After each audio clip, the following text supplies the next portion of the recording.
e respeitar a autoridade divina, a razão a reconhecer as bases da fé, para que a fé e a autoridade, por sua vez, nunca mais proscrevam nem a liberdade nem a razão. Artigo 3º. Solução do terceiro problema. Razão dos mistérios. Sendo a fé a aspiração ao desconhecido, o objeto da fé é absoluta e necessariamente o mistério. Para formular suas aspirações, a fé é forçada a emprestar do conhecido aspirações e imagens. Mas ela especializa o emprego dessas formas ao reuni-las de uma maneira impossível na ordem conhecida.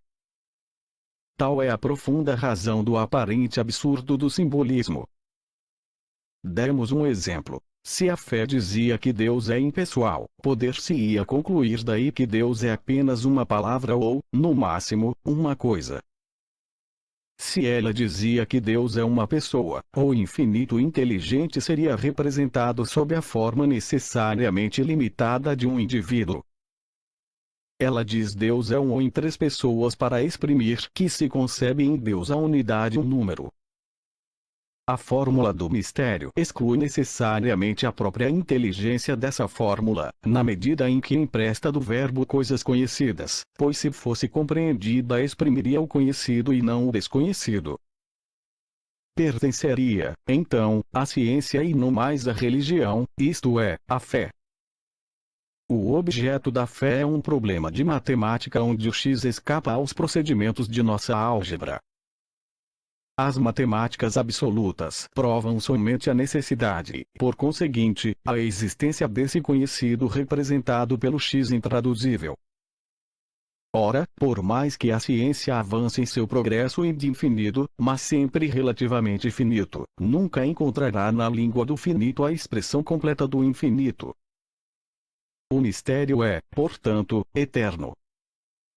Fazer entrar na lógica do conhecido os termos de uma profissão de fé é fazê-lo sair da fé que tem por bases positivas o ilogismo, isto é, a impossibilidade de explicar logicamente o desconhecido.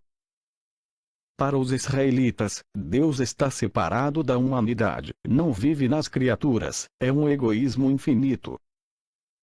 Para os muçulmanos, Deus é uma palavra diante da qual nos prosternamos sobre a fé de Maomé. Para os cristãos, Deus revelou-se na humanidade, prova-se pela caridade, reina pela ordem que constitui a hierarquia. A hierarquia é guardiã do dogma, cuja letra e cujo espírito quer que respeitemos. Os sectários que, em nome de sua razão, ou melhor, de sua desrazão individual, tocaram o dogma, perderam, por esse mesmo fato, o espírito de caridade, excomungaram a si próprios.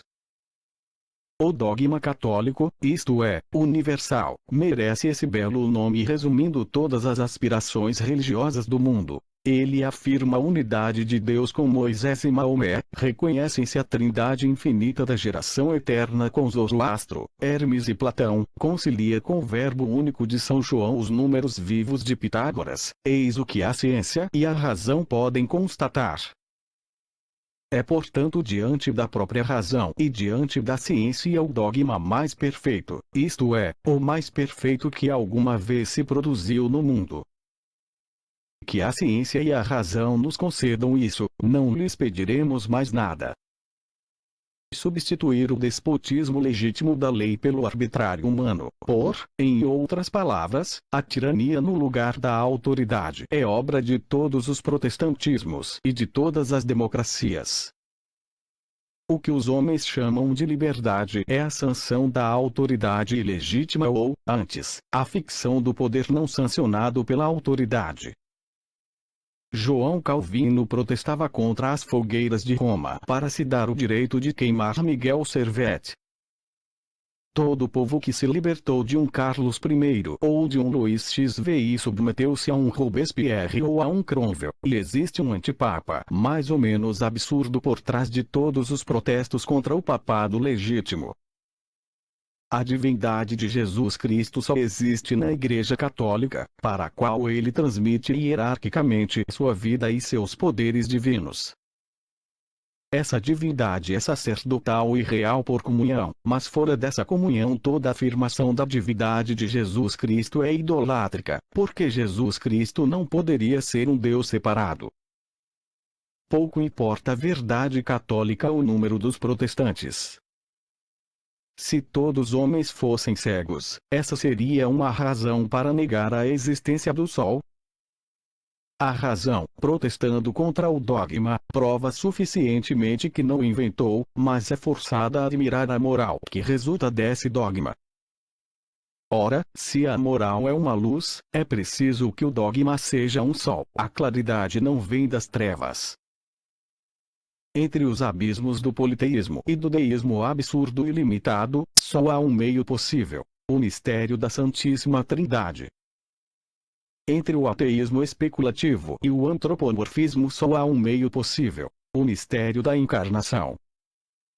Entre a fatalidade moral e a responsabilidade draconiana que decidiria pela danação de todos os seres, só há um meio possível: o mistério da redenção. A Trindade é a fé. A encarnação é a esperança. A redenção é a caridade. A Trindade é a hierarquia. A encarnação é a autoridade divina da Igreja. A redenção é o sacerdócio único, infalível, indefectível e católico. Somente a Igreja Católica possui um dogma invariável e encontra-se por sua própria constituição na impossibilidade de corromper a moral. Ela não inova, explica.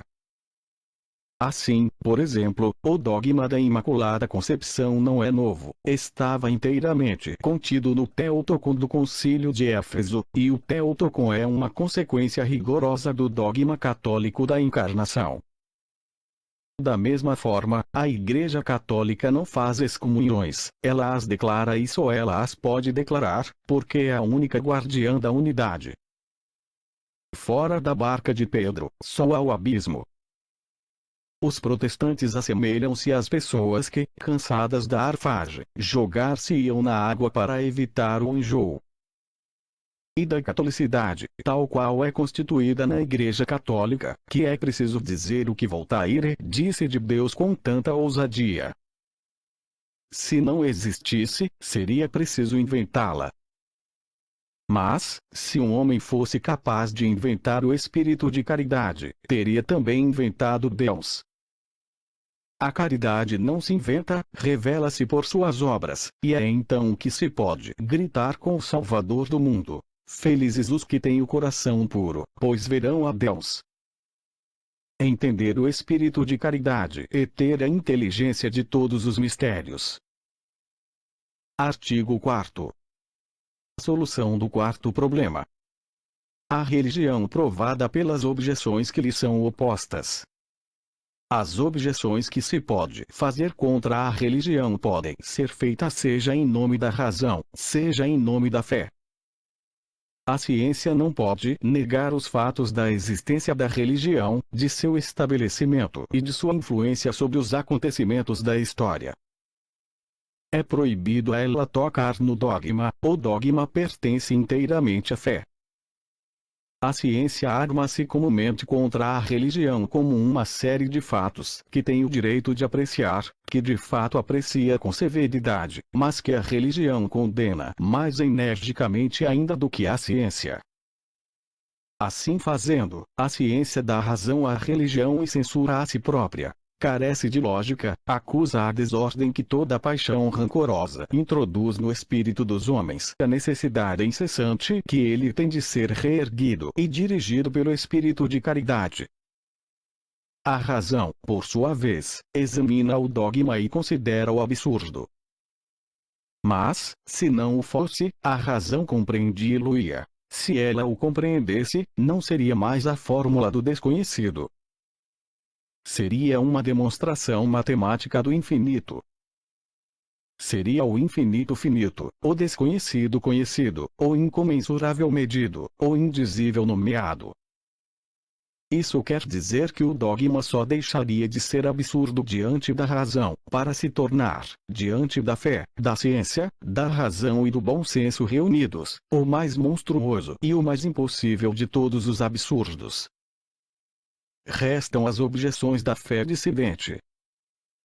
Os israelitas, nossos pais em religião, censuram-nos por termos atentado contra a unidade de Deus, por termos mudado uma lei imutável e eterna, por adorarmos a criatura no lugar do Criador. Essas censuras são fundamentadas numa noção perfeitamente falsa do cristianismo. Nosso Deus é o Deus de Moisés, Deus único, imaterial, infinito, o só adorável e sempre o mesmo. Como os judeus, acreditamo-lo presente em todos os lugares, mas, como eles deveriam fazer, acreditamo-lo vivo, pensante e amante na humanidade e adoramo-lo em suas obras. Não mudamos sua lei, pois o decálogo dos israelitas é também a lei dos cristãos. A lei é imutável, porque está fundamentada em princípios eternos da natureza. Mas o culto exigido pelas necessidades do homem pode variar e modificar-se com os homens. O que o culto significa é imutável, mas o culto modifica-se como as línguas. O culto é um ensinamento, é uma língua, é preciso traduzi-lo quando as nações não o compreendem mais. Traduzimos e não destruímos o culto de Moisés e dos profetas. Adorando Deus na criação, não estamos adorando a própria criação. Adorando Deus em Jesus Cristo, é somente Deus que adoramos, mas Deus unido à humanidade. Tornando a humanidade divina, o cristianismo revelou a divindade humana. O Deus dos judeus era inumano, porque eles não o compreendiam em suas obras. Somos, portanto, mais israelitas que os próprios israelitas. No que acreditam, acreditamos com eles e melhor que eles. Acusam-nos de estarmos separados deles, são eles, ao contrário, que querem estar separados de nós. Esperamo-los de coração e braços abertos. Somos, como eles, discípulos de Moisés. Como eles, viemos do Egito e detestamos sua servidão. Mas nós estamos na terra prometida, e eles obstinam-se em permanecer e morrer no deserto. Os muçulmanos são os bastardos de Israel, ou melhor, são seus filhos deserdados, como Esaú. Sua crença é ilógica, pois admitem que Jesus é um grande profeta, e tratam os cristãos como infiéis. Reconhecem a inspiração divina de Moisés e não veem os judeus como irmãos. Acreditam cegamente em seu cego profeta, o fatalista Maomé, o inimigo do progresso e da liberdade. Não tiremos, no entanto, de Maomé a glória de ter proclamado a unidade de Deus entre os árabes idólatras. Encontram-se no Alcorão páginas puras e sublimes. É lendo essas páginas que se pode dizer com os filhos de Ismael: não existe outro Deus senão Deus, e Maomé é seu profeta. Há 3 tronos no céu para os 3 profetas das nações, mas, no fim dos tempos, Maomé será substituído por Elias. Os muçulmanos nada censuram nos cristãos, eles injuriam-nos. Chamam-nos de infiéis e de giauts, isto é, cães. Não temos nada a lhes responder. Não se deve refutar os turcos e os árabes, é preciso instruí-los e civilizá-los. Restam os cristãos dissidentes, isto é, aqueles que, tendo rompido o laço de união, declaram-se estrangeiros à caridade da Igreja.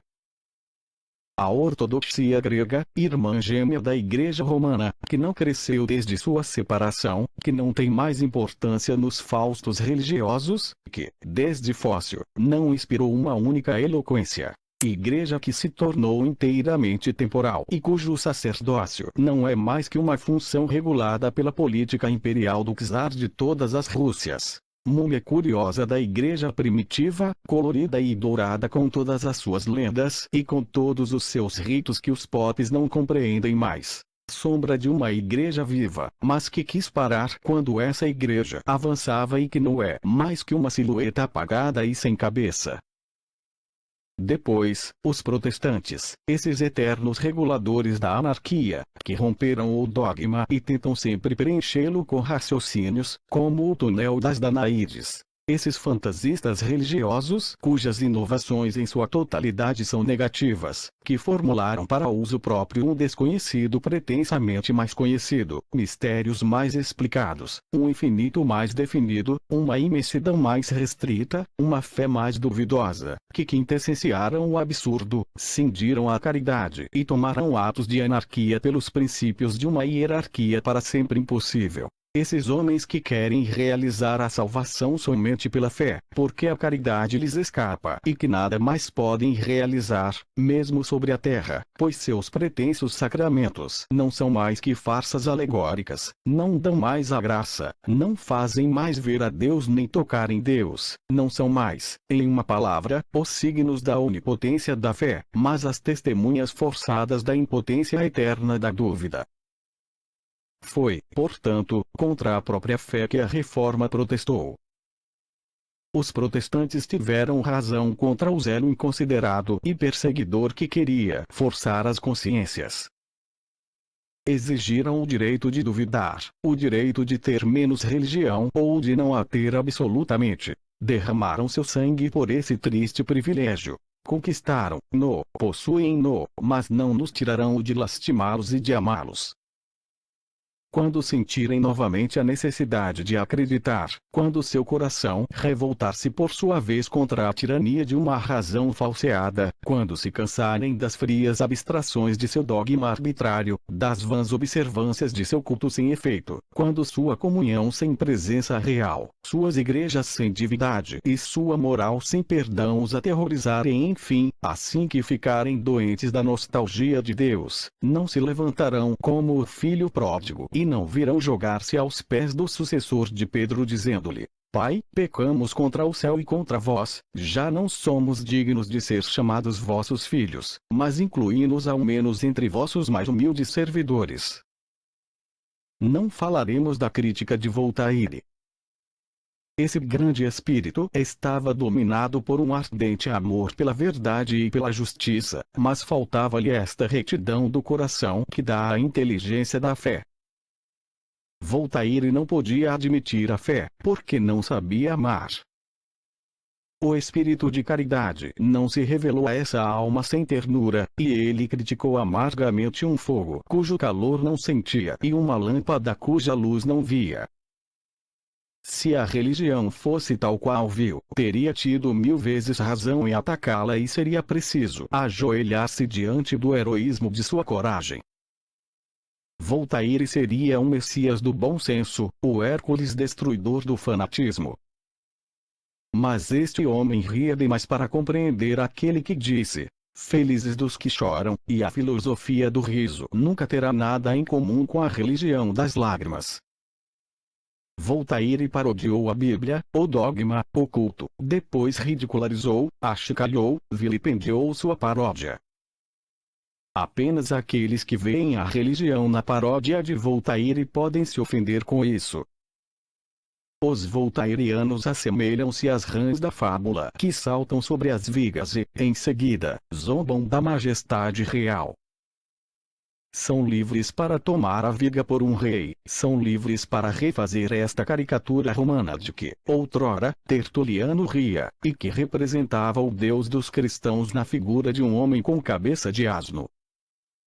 Os cristãos darão de ombros ao ver essa brecheirice e pedirão a Deus pelos pobres ignorantes que pretendiam insultá-los.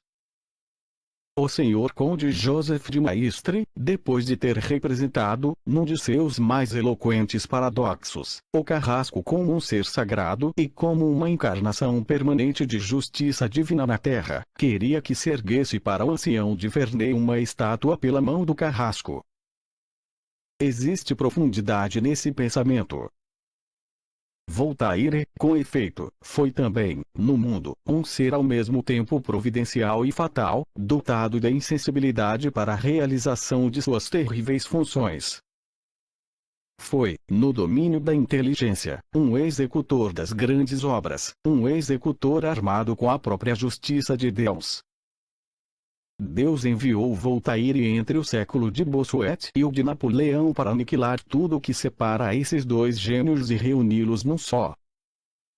Era o Sansão do espírito, sempre pronto a sacudir as colunas do templo. Mas, para fazê-lo girar, a contragosto, a pedra do moinho do progresso religioso, a providência parecia ter cegado seu coração. Artigo 5º. Solução do último problema. Separar a religião da superstição e do fanatismo. A superstição, da palavra latina superstis, sobrevivente, é o símbolo que sobreviveu à ideia, é a forma preferida à coisa, é o rito sem razão, é a fé tornada insensata, porque se isola. E, por conseguinte, o cadáver da religião, a morte da vida, é a inspiração substituída pelo embrutecimento. O fanatismo é a superstição apaixonada. Seu nome vem da palavra fanum, que significa templo. É o templo colocado no lugar de Deus. É a honra do sacerdote substituída pelo interesse humano e temporal do padre. É a paixão miserável do homem explorando a fé do crente. Na fábula do asno carregado de relíquias, La Fontaine diz-nos que o animal acreditou ser adorado, não nos diz que algumas pessoas acreditaram de fato adorar o animal. Essas pessoas eram os supersticiosos. Se alguém tivesse rido de suas tolices, teriam-no talvez assassinado, pois da superstição ao fanatismo há um só passo. A superstição é a religião interpretada pela tolice. O fanatismo é a religião servindo de pretexto à fúria. Os que confundem proposital e preconceituosamente a própria religião com a superstição e o fanatismo emprestam à tolice suas prevenções cegas e talvez emprestassem ao fanatismo suas injustiças e seus ódios. Inquisidores ou participantes dos massacres de setembro, que importam os nomes. A religião de Jesus Cristo condena e sempre condenou os assassinos. Resumo da primeira parte em forma de diálogo. A fé, a ciência, a razão. A ciência, nunca me fareis acreditar na existência de Deus. A fé, não tendes o privilégio de acreditar, mas nunca me provareis que Deus não existe. A ciência, para vô-lo provar, é preciso que, em primeiro lugar, eu saiba o que é Deus. A fé, não o sabereis nunca. Se soubesseis, poderíeis ensinar-mo, e, quando eu o soubesse, não mais acreditaria nele. A ciência, acreditais, então, sem saber em que estáis acreditando. A fé, ali. Não joguemos com as palavras. Sois vos quem não sabeis em que eu acredito, precisamente porque vos não o sabeis. Tendes a pretensão de ser infinita. Não sois interrompida a cada instante pelo mistério. O mistério é para vos uma ignorância que reduziria ao nada o finito de vosso saber, se eu não o iluminasse com minhas ardentes inspirações, e quando dizeis, eu não sei mais, eu gritaria. Quanto a mim, começo a acreditar. A ciência, mas vossas aspirações e seu objeto são e só podem ser hipóteses para mim. A fé, sem dúvida, mas são certezas para mim, uma vez que sem essas hipóteses eu duvidaria até mesmo de vossas certezas. A ciência, mas, se começais onde eu paro, começais temerariamente muito cedo. Meus progressos atestam que eu ando sempre. A fé, que importam os vossos progressos, se ando sempre na vossa frente. A ciência, tu, andar. Sonhadora da eternidade, desdenhaste demais a terra, teus pés estão dormentes. A fé, sou carregada por meus filhos. A ciência, são cegos que carregam um ou outro, cuidado com os precipícios. A fé, não, meus filhos não são cegos, muito pelo contrário, desfrutam de dupla visão, veem por teus olhos o que tu podes demonstrar para eles na terra e contemplam, pelos meus, o que lhes mostro no céu. A ciência, o que a razão pensa disso? A razão, penso, ó caras mestras, que poderíeis realizar um apólogo tocante, o do paralítico e o do cego. A ciência censura a fé por não saber andar na terra, e a fé diz que a ciência não vê nada no céu das aspirações e da eternidade. Ao invés de brigarem, ciência e fé deveriam unir-se. Que a ciência carregue a fé e a fé console a ciência, ensinando-lhe a esperar e amar. A ciência, essa ideia é bela, mas é uma utopia. A fé dir-me a absurdos. E eu quero andar sem ela. A fé, o que é que chamais de absurdos? A ciência, chamo de absurdos as proposições contrárias às minhas demonstrações, como, por exemplo, que três são um, que o Deus fez-se homem, isto é, que o infinito fez-se finito. Que o Eterno morreu, que Deus puniu seu Filho inocente pelo pecado dos homens culpados. A fé, não digas mais nada. Externadas por ti, essas proposições são, de fato, absurdos. Por acaso sabes o que é um número em Deus, tu que não conheces Deus? És capaz de raciocinar sobre as operações do desconhecido? És capaz de entender os mistérios da caridade? Devo ser sempre absurda para ti, pois se entendesses minhas afirmações, elas seriam absorvidas por teus teoremas. Eu seria tu, e tu serias eu, para dizer melhor, eu não existiria mais, e a razão, em presença do infinito, deter-se-ia sempre cegada por tuas dúvidas tão infinitas quanto o espaço. A ciência, pelo menos, nunca usurpes minha autoridade, não me desmintas em meus domínios. A fé, nunca o fiz, e não posso nunca o fazer. A ciência, assim, nunca acreditaste, por exemplo, que uma virgem possa ser mãe sem deixar de ser virgem, e isso na ordem física, natural e positiva, a despeito de todas as leis da natureza. Não afirmas que um pedaço de pão é não somente um Deus, mas um corpo humano verdadeiro, com ossos e veias, órgãos, sangue, de maneira que fazes de teus filhos que comem esse pão um povinho antropófago. A fé, não é cristão quem não se revolte com o que acabaste de dizer. Isso prova o suficiente que eles não entendem meus ensinamentos dessa maneira positiva e grosseira. O sobrenatural que afirmo está acima da natureza e não poderia, por conseguinte, opor-se a ela. As palavras de fé só são compreendidas pela fé. Nada que, em as repetindo, a ciência desnature. Sirvo-me de tuas palavras, porque não tenho outras. Mas uma vez que achas meus discursos absurdos, deves concluir que dou a essas mesmas palavras um significado que te escapa. O Salvador, ao revelar o dogma da presença real, não disse: a carne aqui não tem nenhuma serventia, minhas palavras são espírito e vida. Não te apresento o mistério da encarnação como um fenômeno de anatomia nem o da transubstanciação como uma manifestação química. Com que direito gritarias ao absurdo? Eu não raciocino sobre nada do que conheces. Com que direito dirias que eu disparato? A ciência, começo a te compreender, ou melhor, vejo que nunca te compreenderei. Nesse caso, continuemos separadas, nunca precisarei de ti. A fé, sou menos orgulhosa e reconheço que me podes ser útil. Talvez também sem mim estarias bem triste e bem desesperada, e não quero separar-me de ti, a menos que a razão consinta. A razão, não façais isso. Sou necessária a ambas. E eu, que faria sem vós? Preciso saber e crer para ser justa. Mas nunca devo confundir o que sei com o que acredito. Saber não é mais acreditar, acreditar não é saber ainda. O objeto da ciência é o conhecido, a fé não se ocupa dele e deixa-o inteiramente à ciência.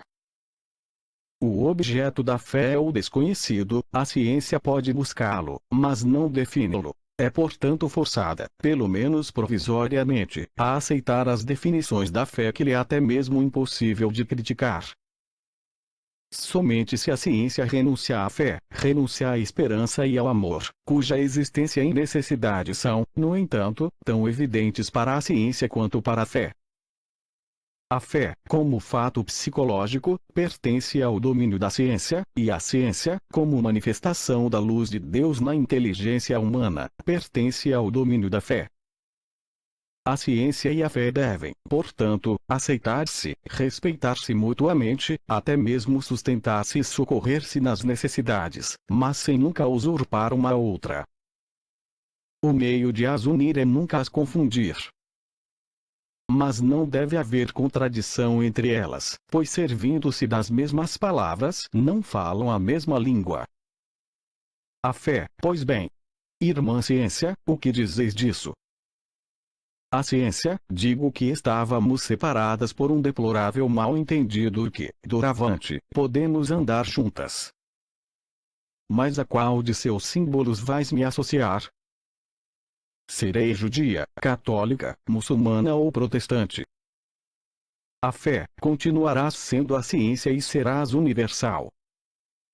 A ciência, ou seja, católica, se bem compreendo. Mas o que devo pensar das diferentes religiões? A fé, julga-as por suas obras. Procure a caridade verdadeira e, quando a tiver encontrado, pergunta-lhe a que culto pertence. A ciência, não será certamente ao dos inquisidores e dos carrascos da noite de São Bartolomeu. A fé, é ao de São João, o ex-moler, de São Francisco de Sales, de São Vicente de Paulo, de Fenelon e de tantos outros. A ciência, reconheceis que, se a religião produziu algum bem, fez também muito mal. A fé, quando se mata em nome do Deus que disse, não matarás, quando se persegue em nome daquele que quer que se perdoe os inimigos, quando se propaga trevas em nome daquele que não quer que se oculte a luz, será justo atribuir o crime à própria lei que o condena. Dize, se quereis ser justa, que, apesar da religião, muito mal foi feito na terra. Mas, também, quantas virtudes ela fez nascer, quantos devotamentos e sacrifícios ignorados? Contaste esses nobres corações de ambos os sexos que renunciaram a todas as alegrias para se pôr ao serviço de todas as dores. Essas obras devotadas ao trabalho é a oração que passaram fazendo bem. Quem, pois, fundou asilos para os órfãos e os idosos, hospícios para os doentes, retiros para o arrependimento. Essas instituições tão gloriosas quanto modestas são obras reais de que os anais da Igreja estão cheios. As guerras de religião e os suplícios dos sectários pertencem à política dos séculos bárbaros. Os sectários, aliás, eram eles próprios assassinos. Esquecestes a fogueira de Miguel Servet, o massacre de nossos padres renovado ainda em nome da humanidade e da razão pelos revolucionários inimigos da Inquisição e da noite de São Bartolomeu. Os homens são sempre cruéis, quando esquecem a religião que os abençoa e perdoa. A ciência, ou fé, perdoa-me então se não posso acreditar, mas sei agora porque és crente. Respeito tuas esperanças e partilho de teus desejos.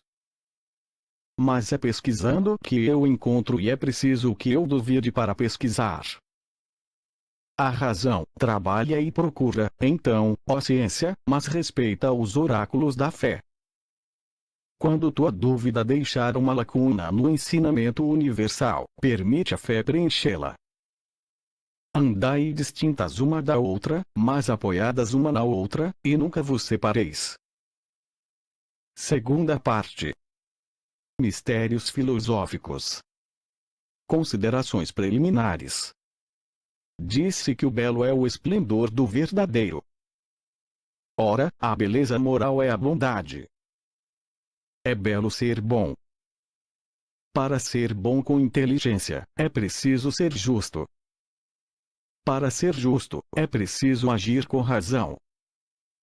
Para agir com razão, é preciso ter a ciência da realidade. Para ter a ciência da realidade, é preciso ter consciência da verdade. Para ter consciência da verdade, é preciso ter uma noção exata do ser. O ser, a verdade, a razão e a justiça são os objetos comuns das buscas da ciência e das aspirações da fé.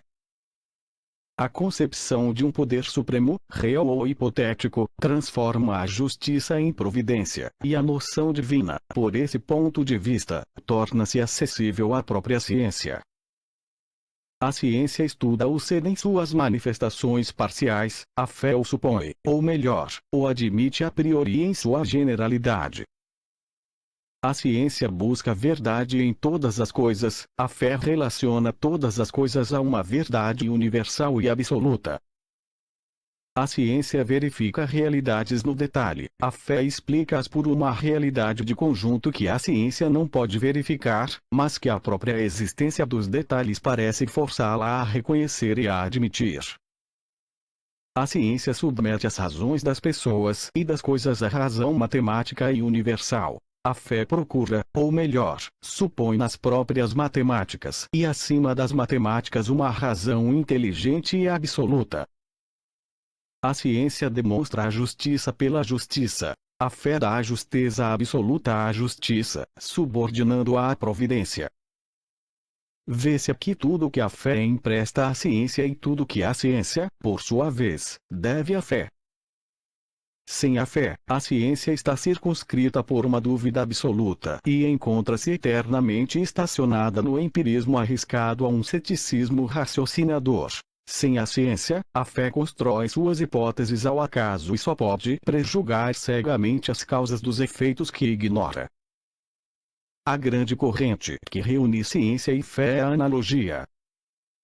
A ciência está forçada a respeitar uma crença cujas hipóteses são análogas às verdades demonstradas. A fé, que atribui tudo a Deus, está forçada a admitir a ciência como uma revelação natural que, pela manifestação parcial das leis da razão eterna, dá uma escala de proporções a todas as aspirações e a todos os ímpetos da alma no domínio do desconhecido. É somente a fé, portanto, que pode dar uma solução aos mistérios da ciência e é, em contrapartida, somente a ciência que demonstra a razão de ser dos mistérios da fé. Fora da união e do concurso dessas duas forças vivas da inteligência, não há para a ciência senão ceticismo e desespero, para a fé, temeridade e fanatismo. Se a fé insulta a ciência, blasfema. Se a ciência desconhece a fé, abdica. Agora, escutemo-las falar de comum acordo. O ser está em todos os lugares, diz a ciência. É múltiplo e variável em suas formas, único em sua essência e imutável em suas leis. O relativo demonstra a existência do absoluto. A inteligência existe no ser. A inteligência anima e modifica a matéria. A inteligência está em todos os lugares, diz a fé. Em nenhum lugar a vida é fatal, uma vez que está regulada. A regra é a expressão de uma sabedoria suprema. O absoluto em inteligência, o regulador supremo das formas, o ideal vivo dos espíritos é Deus. Em sua identidade com a ideia, o ser é a verdade, diz a ciência.